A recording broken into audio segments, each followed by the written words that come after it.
Bem, irmãos, eu estava pensando e meditando a respeito na vida do discípulo e o mundo, o discípulo e o mundo. E o Senhor colocou no meu coração essa palavra que é bem oportuna nesses dias em que o mundo celebra a imoralidade.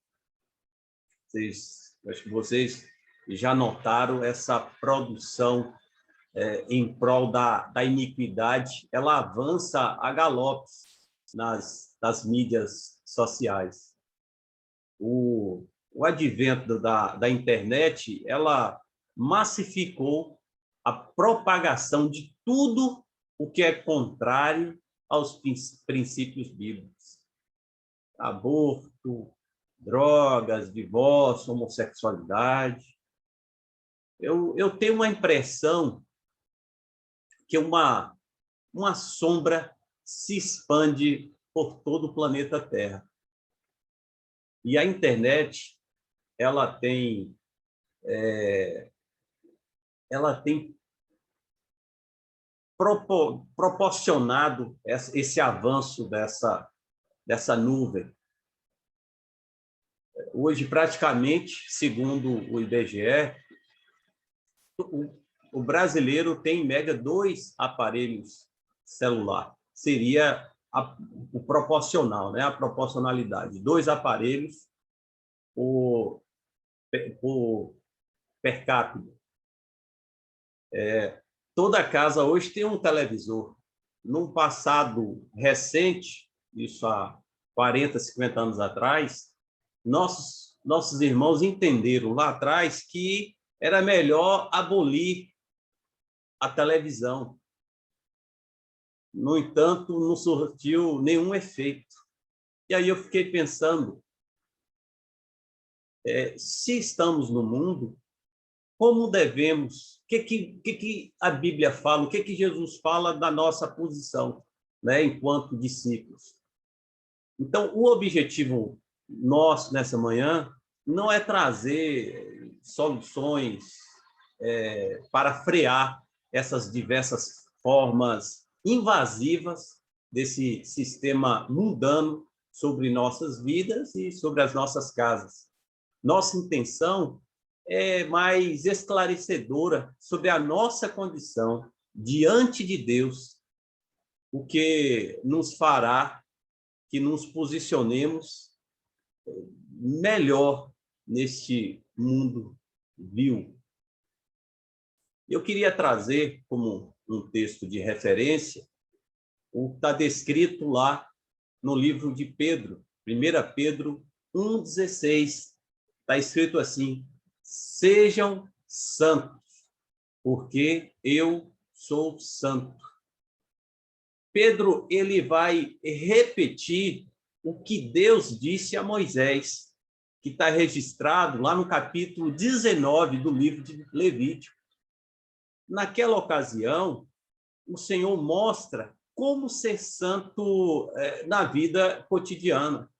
E aí eu queria deixar como tarefa para casa a lida do capítulo 19 de Levítico, que aparece lá Deus falando para Moisés ser santo, para Moisés falar para o povo ser santo, porque ele era santo.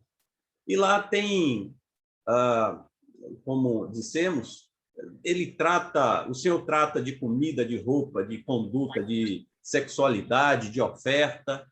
Vale a pena dar uma passada por lá e verificar alguns lugares, algumas formas que Deus utiliza para conduzir o povo. E aí me vem uma pergunta: afinal, o que é ser santo? Qual o significado de santificação? De uma forma geral, santo tem como sinônimos as palavras separado e puro. Se a gente pegar o hebraico, o aramaico e o grego nas escrituras, a palavra santo ela vai ser expressa por essas duas palavras, separado e puro. Aí eu colocaria separado de quê? Do mundo corrompido que conspira contra o Senhor e seu ungido, como está descrito no Salmos, capítulo 2. Separado do mundo. Então, precisamos ter clareza desse assunto. E, para isso, vamos ver o que dizem as Escrituras sobre qual deve ser a nossa relação, enquanto discípulos, com o mundo, e como isso repercute na nossa condição diante de Deus. Então, é mais uma palavra aqui introdutória sobre essa relação, né? Então, nas Escrituras, a palavra mundo, ela aparece de forma ampla, como é que se diz? É utilizada a palavra cosmos, e aí, a depender do contexto, que a gente não vai entrar aqui nesse instante, eu queria só me ater, não ao sentido geográfico, ou representando a humanidade, mas mundo enquanto um sistema que se opõe ao reino de Deus. Esse sistema, ele trabalha em oposição a Cristo. O espírito maligno, ele está dissolvido na sociedade, na humanidade. E Jesus chama esse espírito de Satanás, né? Está lá em João 14:30. Os seus tentáculos estão em todas as áreas da sociedade, da política, da economia, na educação, na cultura, na religião. Esse sistema, ele domina, ele é dominante. E é bom a gente ter essa clareza para sabermos de onde é que nós saímos, de onde é que o Senhor nos tirou. E eu vou pedir para os irmãos, eu vou fazendo as leituras e vou dando os textos de referência. O livro de Efésios, capítulo 2. Efésios 2. Se Benício puder, Beni, colocar lá no bate-papo as referências, Beni. Não precisa ser o texto todo, mas vai colocando a referência lá. Em Efésios 2 está escrito o seguinte, Paulo falando a respeito de Jesus. Ele vos deu vida, estando vós mortos nos vossos delitos e pecados, nos quais andastes outrora, segundo o curso deste mundo, segundo o príncipe da potestade do ar, do espírito que agora atua nos filhos da desobediência, entre os quais também todos nós andamos outrora, segundo as inclinações da nossa carne, fazendo a vontade da carne e dos pensamentos. E éramos, por natureza, filhos da ira, como também os demais. Veja, irmãos, veja, irmãs, de onde é que o que o Senhor fez conosco. E para termos, assim, uma clareza, eu vou me permita fazer algumas citações nessa manhã, eu vou dar uma outra referência, Gálatas 1:4. Olha o que está escrito nessa porção da palavra, o qual, se referindo a Jesus, se entregou, em algumas versões fala, e se doou a si mesmo pelos nossos pecados. Para quê? Para nos desarraigar deste mundo perverso, segundo a vontade de Deus e Pai. Veja que coisa preciosa essa porção das Escrituras nos traz. O Senhor nos desarraigou. A palavra desarraigar, George, é tirar, arrancar pela raiz.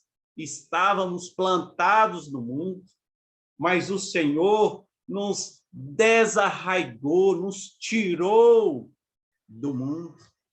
Que coisa preciosa é essa atitude do nosso Senhor para com as nossas vidas. Ainda trazendo algumas outras referências, veja o que o próprio Jesus diz em João 15. Se o mundo odeia vocês ou nos odeia, saibam que antes de odiar vocês, odiou a mim. Se vocês fossem do mundo, o mundo amaria o que era seu, mas vocês não são do mundo. Pelo contrário, eu dele os escolhi, e por isso o mundo os odeia. Olha, calma, João 15, qual versículo? 18, 19. João 15, 18, 19. O mundo odeia a igreja de Cristo. O mundo odeia os discípulos de Jesus. Porque primeiro odiou a Cristo. E também porque Jesus nos arraigou, nos tirou de lá. Nós não pertencemos mais a esse mundo. Nós não pertencemos mais a esse sistema. Você não faz mais parte desse sistema corrompido, sistema que conspira contra o Senhor. Nós não fazemos mais. Então, isso precisa estar bem claro no nosso entendimento. E o mundo nos odeia mesmo.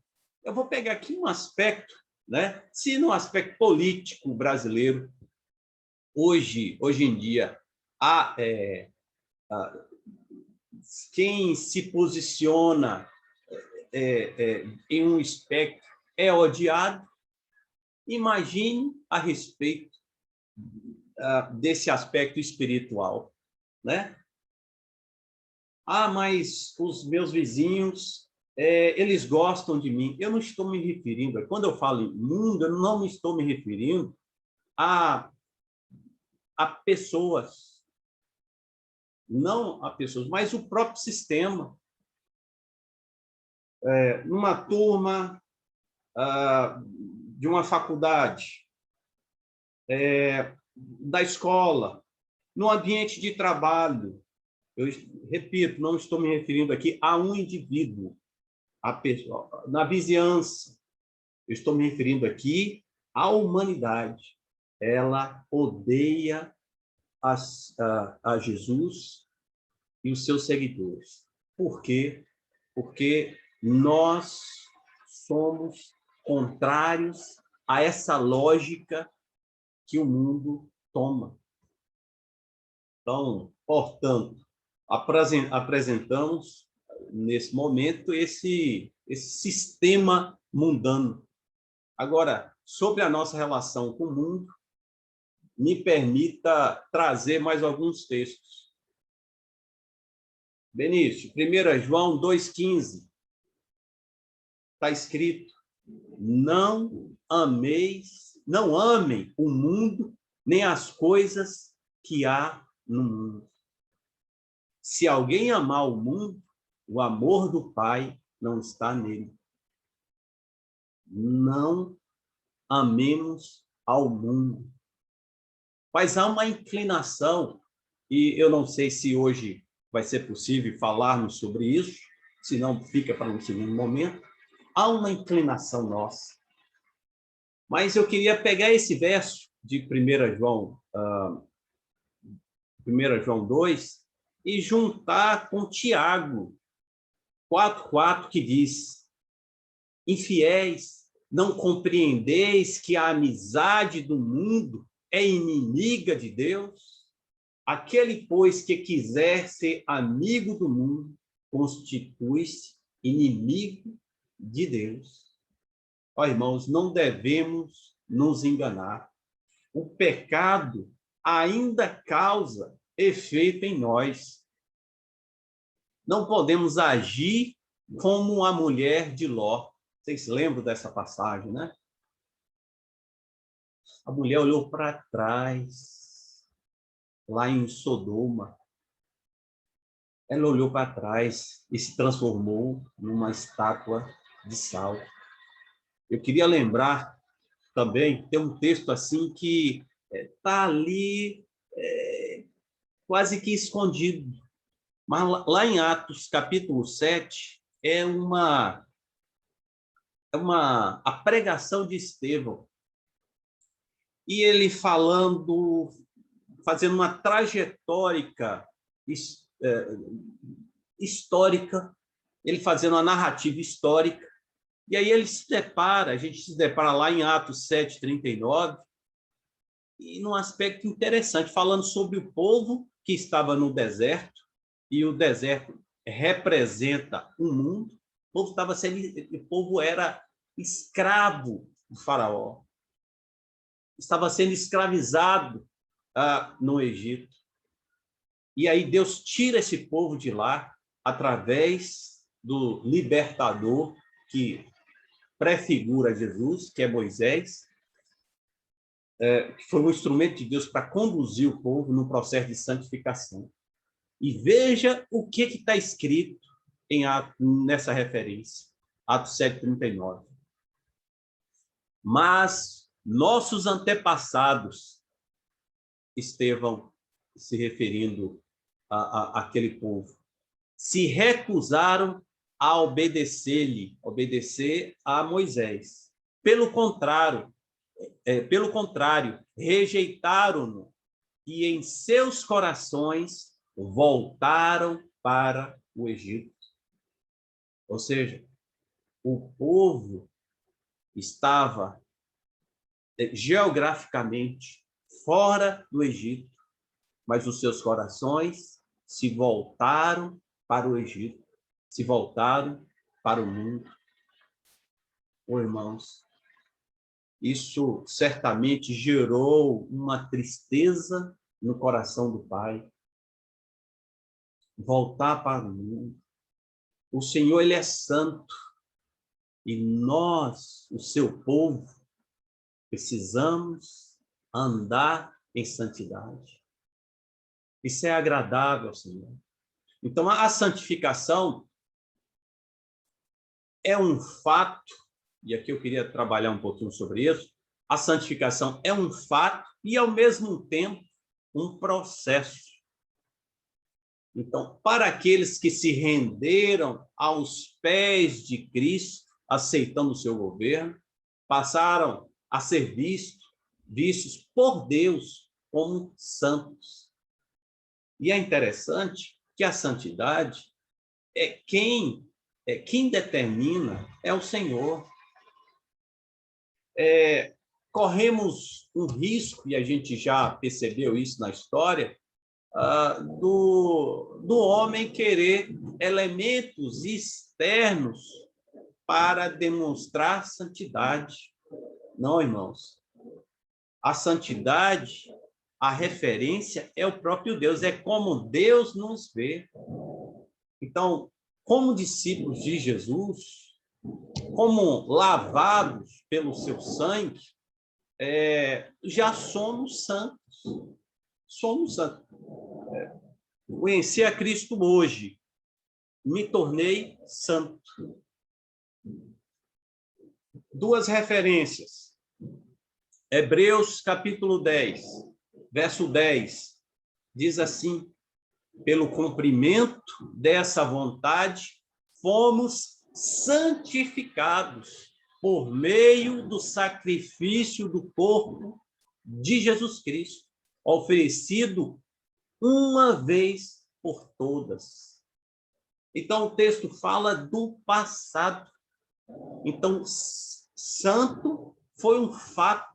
O sacrifício de Jesus, oferecido uma vez apenas, foi o suficiente para nos tornarmos santos.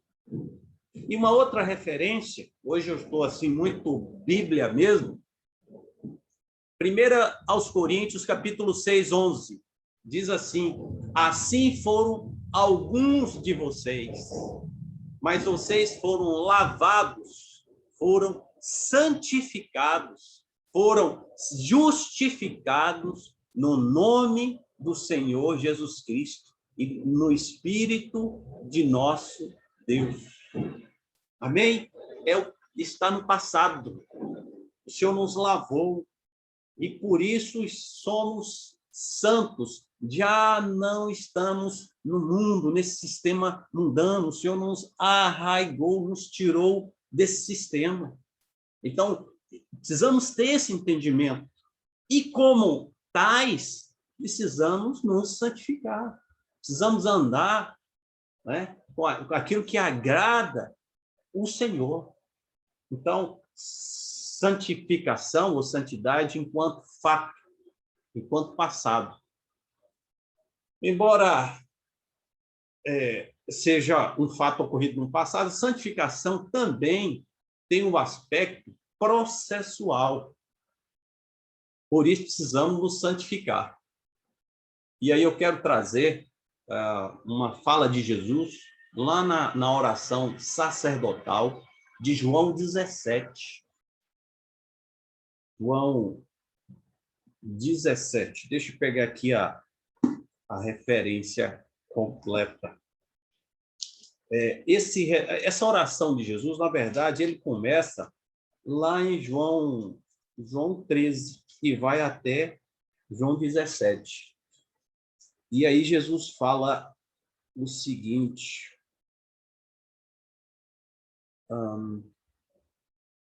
em favor deles eu me santifico, para que também eles sejam santificados pela verdade.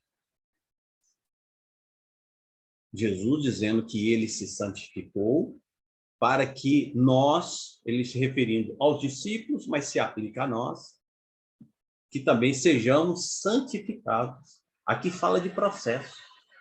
E Hebreus 10, 14, também como referência, nos diz: porque por meio de um único sacrifício, ele aperfeiçoou para sempre os que estão sendo santificados.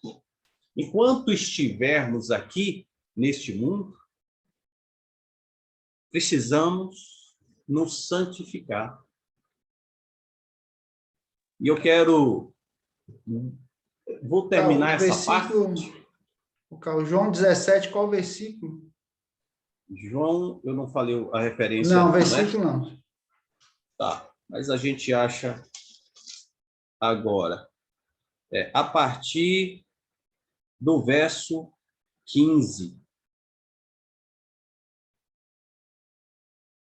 15 a 17. Mas aí pode 15 a 17. João 17, 15 a 17.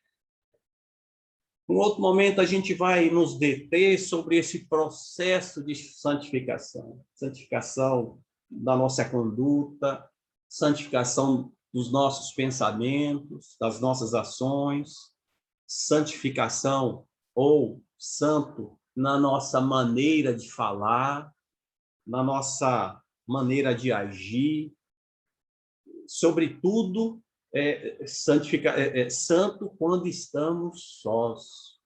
Sobretudo, quando estamos sós. Né?